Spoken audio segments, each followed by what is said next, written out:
नमस्कार, मैं आपके साथ अरनम जहां शेख। दोपहर के 1 बज चुके हैं और बुलेटिन में आज हम बात करेंगे निकाय चुनाव के पहले चरण का सिकंदर कौन है। दरअसल गुरुवार को यूपी निकाय चुनाव में पहले चरण के लिए 37 जिलों में कुल 52% वोटिंग हुई है। 9 मंडलों के 37 जिलों में 10 मेयर और 880 पार्षद, 103 नगर पालिका परिषद अध्यक्ष, 2740 नगर पालिका परिषद सदस्य, 275 नगर पंचायत अध्यक्ष और 3745 नगर पंचायत सदस्यों के निर्वाचन के लिए मतदाताओं ने अपनी वोटिंग की है। सभी प्रत्याशियों के भाग्य का फैसला ईवीएम में कैद हो गया है। वोटिंग के दौरान अधिकांश जगहों पर मतदान शांतिपूर्ण रहा। हालांकि पश्चिमी यूपी के कई जिलों में फर्जी मतदान और वोटर लिस्ट में गड़बड़ी को लेकर हिंसक झड़प भी देखने को मिली, पथराव भी हुआ। समाजवादी पार्टी की तरफ से राज्य निर्वाचन आयोग को पत्र लिखा गया है और मुरादाबाद में पुलिस की तरफ से पहचान पत्रों की भी जांच कराने के नाम पर मतदाताओं को धमकाने का आरोप लगाते हुए आरोपी पुलिसकर्मियों के खिलाफ सख्त कार्रवाई की बात कही गई। उन्होंने एक अन्य पत्र में गोरखपुर में वार्ड नंबर 39 पर मतदाता सूची से 100 मतदाताओं के नाम गायब होने का भी जिक्र किया और इल्जाम लगाते हुए कार्रवाई की मांग की है। तो वही सपा मुखिया अखिलेश यादव ने आरोप लगाते हुए कहा कि निकाय चुनाव में मतदान के दौरान बूथों पर बीजेपी और प्रशासन के लोग लूट कर रहे हैं। समाजवादी पार्टी कई तरह के माध्यमों से प्रशासन और चुनाव आयोग से शिकायत कर रही है। उन्होंने मैनपुरी और सहारनपुर जिले में बूथ लूटने का भी आरोप लगाया, वोट न डालने देने का आरोप लगाया। जबकि पूर्व केंद्रीय मंत्री और कांग्रेस के वरिष्ठ नेता प्रदीप जैन ने झांसी में हो रहे चुनाव को लेकर तमाम सवाल खड़े किए। उन्होंने सत्ता पक्ष पर डराकर धमकाकर वोट करने का भी आरोप लगाया है, पक्ष में माहौल बनाने की कोशिश करने का आरोप लगाया है। हैरानी की बात यह रही है कि वाराणसी में वार्ड नंबर 51 भेलूपुर के कश्मीरीगंज मोहल्ले के 51 मतदाताओं के नाम के आगे पिता के तौर पर सिर्फ एक ही नाम और एक ही मकान नंबर दर्ज हुआ है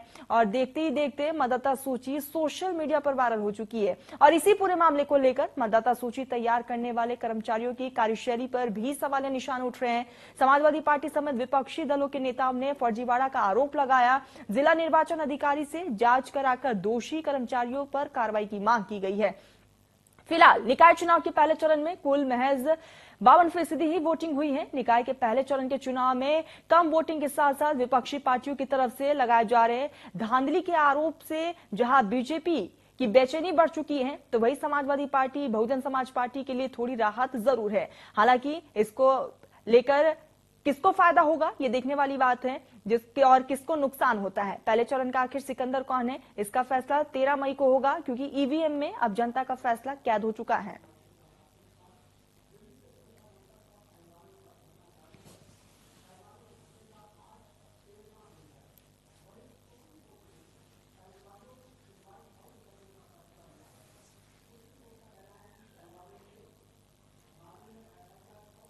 तो आपको बताते चले कि पहले चरण का मतदान हुआ है और ऐसे में अब देखने वाली बात यही है कि जनता ने किस पर अपना फैसला जाहिर किया है। लेकिन वार पलटवार का सिलसिला जारी है।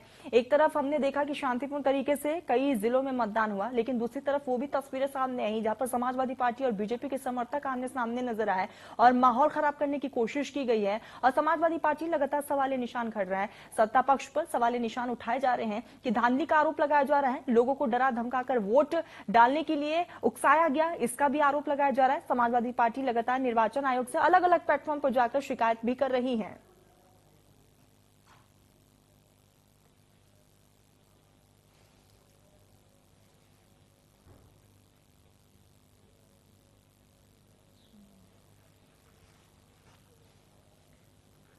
और ऐसे में पहले चरण का मतदान कंप्लीट हो चुका है, लेकिन अब समाजवादी पार्टी कई तरह के सवाल निशान जरूर खड़े करे। और ऐसे में हमारे साथ खास मेहमान जुड़ चुके हैं। दीपक बघेल, बीजेपी के प्रवक्ता, बहुत बहुत स्वागत। भुवन भास्कर जोशी, समाजवादी पार्टी के प्रवक्ता, और नवल कांत सिंह, वरिष्ठ पत्रकार, हमारे साथ जुड़ चुके हैं। बहुत बहुत स्वागत आप तीनों का।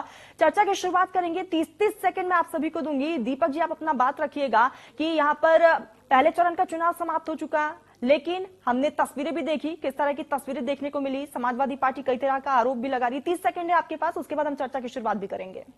देखिए, दरअसल में तरन्नुम जी, समाजवादी पार्टी अपनी अकर्मण्यता को छुपाना चाह रही है प्रशासन के पीछे। जिस प्रकार से समाजवादी पार्टी जो अपने जो वोट है, जो जनता तक उनका मैसेज था वो कन्वे नहीं कर पाई है, तो उसके कारण जो प्रशासन के पीछे अपने आप को छुपा कर रखते हैं। पूर्व के चुनावों की आपको दिखाओ, कभी समाजवादी पार्टी का, कभी प्रशासन तक आरोप लगाना है, परंतु ये घर से बाहर नहीं निकलेंगे और जनता के बीच में दिख जाएंगे। और अब जनता अगर इन्हें स्वीकार कर देगी तो ये प्रशासन का मदद लेंगे और ईवीएम की मदद लेंगे या फिर दूसरी अन्य पार्टियों पर आरोप लगाएंगे, पर अपनी अकर्मण्यता पर एक बार भी प्रश्न चिन्ह नहीं लगाएंगे।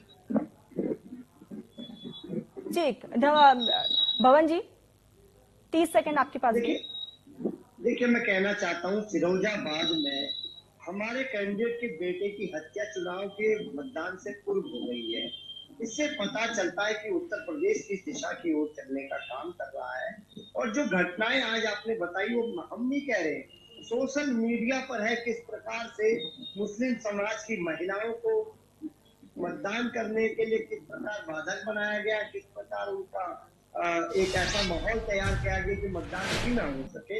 ये जानबूझ के भारतीय जनता पार्टी की सरकार ने करा है। इसके साथ साथ अब वो भी सोशल मीडिया पर है, जहां पर तो मतदान के लिए आपने देखा होगा आपस में एक जो उनका होना चाहिए कि मतदाता निकले, और निश्चित तौर पर उस समाज को, उस पर को जो लोग हमें वोट देने का काम करते हैं उनको डराने का, धमकाने का चुनाव में आपने देखा होगा। ठीक है भुवन जी, चर्चा करेंगे, आगे भी चर्चा करेंगे। नवल जी, हमने तस्वीरें देखी, अलग अलग जिलों से तस्वीरें निकलकर सामने आई जहां पर हिंसक झड़प साफ तौर पर देखने को मिली है समाजवादी पार्टी और बीजेपी में। सबसे पहले आपकी प्रतिक्रिया। लेकिन निश्चित रूप से दुर्भाग्यपूर्ण है कि इस तरह की जो घटनाएं होती हैं नहीं होनी चाहिए और इसको सख्ती से निपटा जाना चाहिए था। इसके लिए मुकम्मल तैयारियां होनी थी। लेकिन मुझको सबसे निराशाजनक ये लगा कि जो जनता है वो वोट करने कम प्रतिशत में निकली। ये एक द्योतक भी है कि ना तो कुछ ऐसा माहौल है कि जनता के मन में है कि ये जो लोग काम कर रहे हैं, जो सरकार काम कर रही है, इसका बहुत खिलाफत हो रही है, और ना ही ये ऐसा है कि सरकार के पक्ष में वोट दिया है। तो देखना ये होगा कि आखिर जो निराशा थी वो जनता में क्यों। ठीक है, अब चर्चा की शुरुआत करते हैं। दीपक जी, सबसे पहले आपका रुख कर लेती हूँ। समाजवादी पार्टी साफ तौर पर आरोप लगा रही है कि कई जिलों में आपने लोगों को डराया है, धमकाया है और उसके बाद वोटिंग हुई है, धांधली का आरोप लगाया गया है, क्या कहेंगे?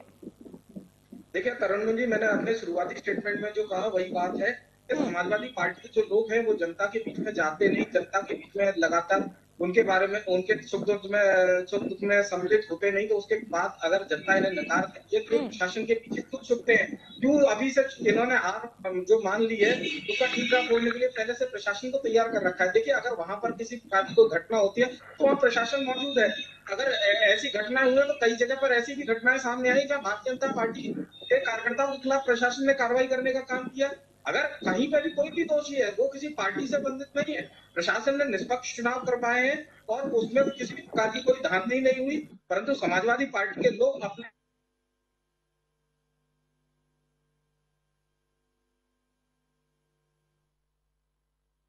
समाजवादी पार्टी की तरफ से जरूर उठाया जा रहा है। साफ तौर पर कहना है कि बीजेपी जो है समाजवादी से डर चुकी है, इसीलिए तो खुद सीएम योगी आदित्यनाथ को मोर्चा संभालना पड़ा है, क्योंकि सिर्फ ये निकाय चुनाव ही तो है।